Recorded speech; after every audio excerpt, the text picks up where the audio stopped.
They'll send me away. I've lived on the streets. I've been to juvie. It's worse than sucking his dick. Picture yourself walking toward his desk. This time, you're going to say no. This time you're going to pay him back for touching you, for making you touch him. How? I want him to know exactly what it feels like. And? I want to cut his dick off and shove it down his throat. Let him suck on it. Good. Very good. Picture him choking on his penis whenever you get angry or upset. That's the first step to getting rid of the rage, the anger, to heal and become normal. I'll never be normal. Emily Chandler Montgomery would never be normal. She sat in her idling Volkswagen Bug and stared at the looming house in front of her.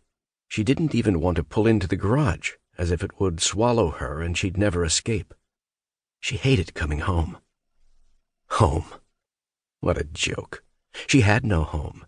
It had disappeared when her father died.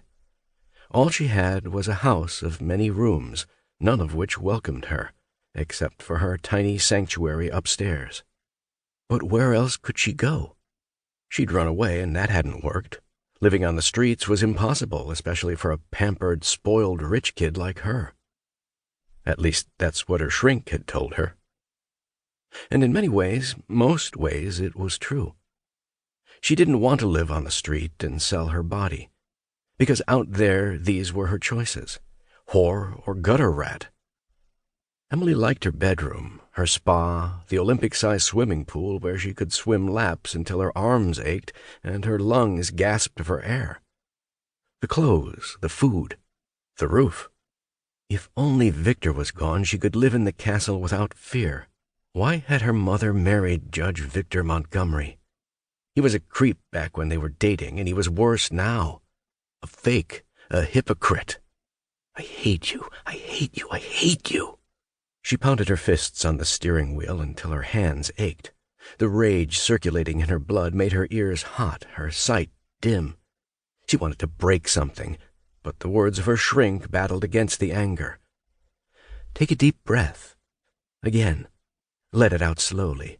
Focus on your calm place. Picture a blank canvas. Now paint your oasis, the place you feel safe. Paint that in the canvas of your mind. Put yourself there, in the picture. Emily released the car's clutch and slowly drove into the garage. She pretended she floated in the middle of the sea, nothing around her.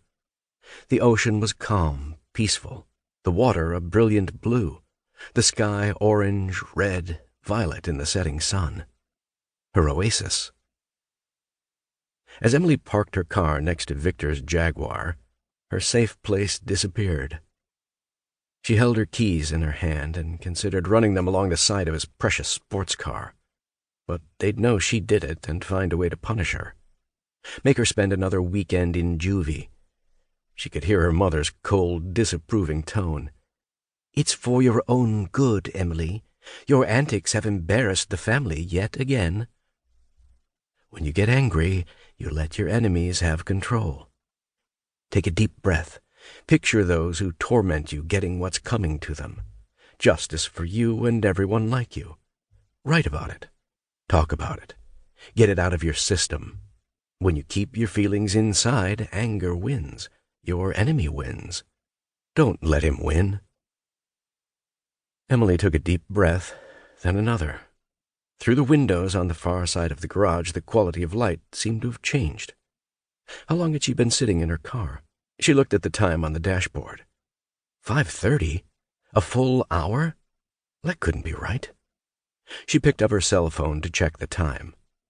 5:30. This wasn't the first time she'd worked on controlling the rage, only to discover that she'd blanked out on the passage of time. She grabbed her paperback and reluctantly left the safe haven of her bug. It was Wednesday, which meant her mother would be home late. Wednesday, right, planning her annual charity auction. This year it was puppies and kittens. Last year it was children.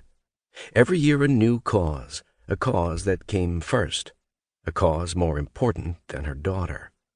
The one year Emily thought her mother had actually cared was the year she raised money for